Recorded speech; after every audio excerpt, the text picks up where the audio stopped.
పిల్లలు వాడంటేనే భయపడతారు, ఆ ఇంట్లోకి పోవాలంటేనే భయపడతారు. ఆ ఇంట్లోకి పోవాలంటే ఆ వ్యక్తి పేరు తీస్తేనే భయపడిపోతారు, చాలా దూరం అయిపోతారు. సో ఆ విధంగా అవసరం అనుకుంటే ఎక్స్ట్రీమ్ కేసెస్లో చేయి కోసుకుంటారు, ఆత్మహత్య యత్నం కూడా చేస్తారు పిల్లలు. అంత సీరియస్గా ఈ వ్యవహారం ఉంటుంది. అందుకొరకు ఇవన్నీ కూడా చాలా ఇంపార్టెంట్గా మనం గమనించాల్సిన అవసరం ఉన్నది. ఇక అన్నిటికన్నా ముఖ్యంగా ఏంటంటే,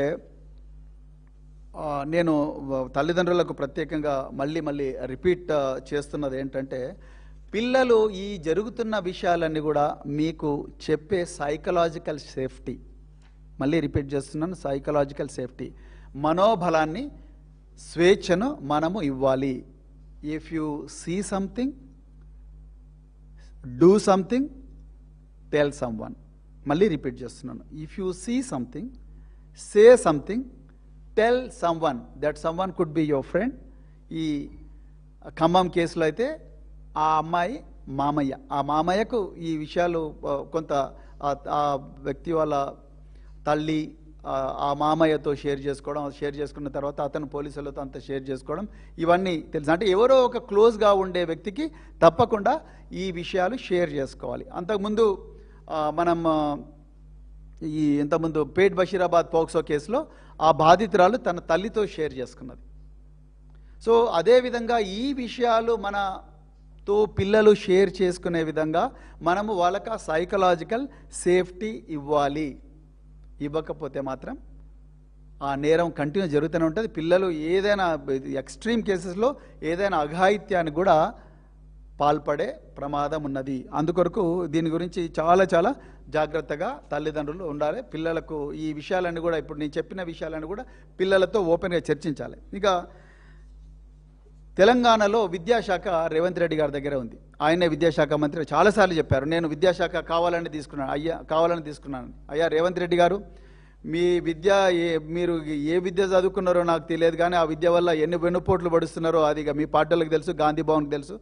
దాని గురించి నేను మాట్లాడాను. కానీ ఇటీవల ఒక న్యూస్ వచ్చింది, రేవంత్ రెడ్డి గారు మీరు 4000 స్కూల్స్ మూసేస్తున్నారని న్యూస్ వచ్చింది. ఇది చాలా దుర్మార్గమైన చర్య.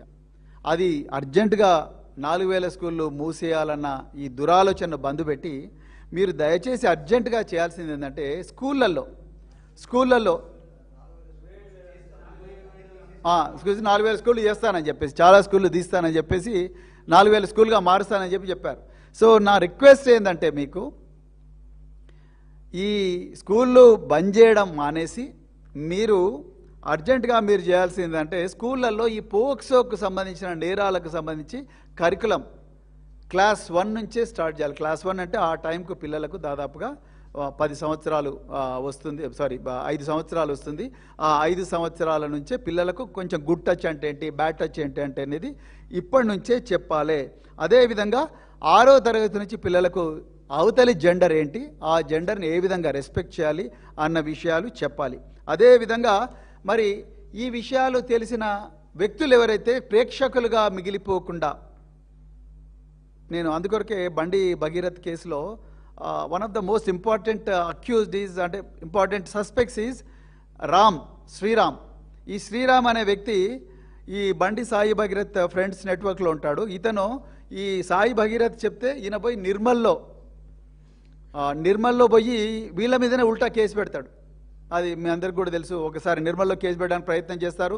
అదేవిధంగా మరి కరీంనగర్ 2 టౌన్ పోలీస్ స్టేషన్లో 308 క్లాస్ 5 కింద వీళ్ళ మీదనే ఒక హనీ ట్రాప్ కేసు పెట్టి హనీ ట్రాప్ అనే సర్క్యులేషన్ కూడా తీసుకొచ్చారు. వీటి గురించి బీజేపీలు ఎవరు కూడా మాట్లాడడం లేదు.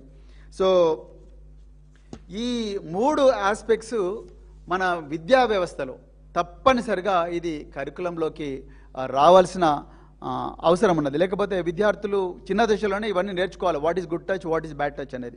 ఇంకా చివరిగా నేను మళ్ళొకసారి మీ అందరి దృష్టికి తీసుకురావాలనుకుంటున్నా. నిజానికి 1098, ఈ విషయం సీతక్క గారికి తెలుసో తెలియదో నాకు తెలియదు, కానీ 1098 అని చైల్డ్ హెల్ప్ లైన్ అని ఒక చైల్డ్ హెల్ప్ లైన్ ఉంది. అదేవిధంగా 181 women help line, 181, 1098 child help line. ఈ హెల్ప్ లైన్లకు మీ పిల్లల మీద ఎలాంటి అఘాయిత్యం జరిగినా లేకపోతే పిల్లలకు ఎలాంటి అనుమానాలు వచ్చినా నేను చెప్పిన ఈ పక్కల్లో తెలిసిన ఇరుగు పొరుగు వారు పిల్లల మీద ఏమైనా అఘాయిత్యం చేయడానికి ప్రయత్నం చేసినా ఈ హెల్ప్ లైన్కు తప్పనిసరిగా కాల్ చేయొచ్చు. ఫ్రీ 24/7 ఉంటుంది, చేయాలి. కానీ ఇది నిజానికి ఇప్పుడు నేను చెప్పిన విషయాలన్నీ కూడా ముఖ్యమంత్రి రేవంత్ రెడ్డి గారు, ఆయన హోంమంత్రి కాబట్టి, లేకపోతే సీతక్క గారు పెట్టాలి. కానీ వాళ్ళు పెట్టరు. అర్థమైపోయింది. తెలంగాణ ప్రజలకు వీళ్ళ మీద ఆశలు లేవు. రోజు కాదు, మొదటి రోజే వీళ్ళ మీద ఆశలు పూర్తిగా కోల్పోయినరు.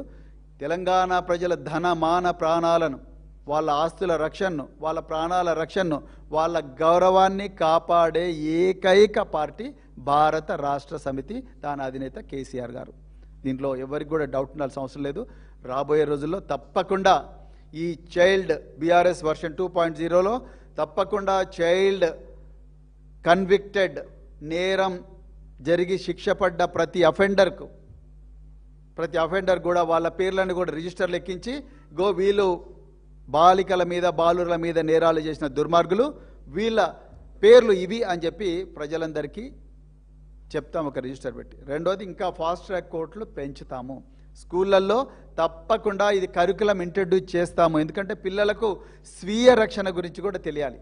అదేవిధంగా పిల్లలకు మార్షల్ ఆర్ట్స్ కూడా తప్పకుండా ఇంట్రడ్యూస్ చేస్తాము. అందరు mandatory, all students will have to learn martial arts తప్పకుండా. అదేవిధంగా ఎడ్యుకేషన్ అంతా కూడా తప్పకుండా చేస్తాము. అదేవిధంగా మళ్ళొకసారి రిపీట్ చేస్తున్నా, పేట్ బషీరాబాద్ పోలీసులారా, మీ పక్కనే ఉండే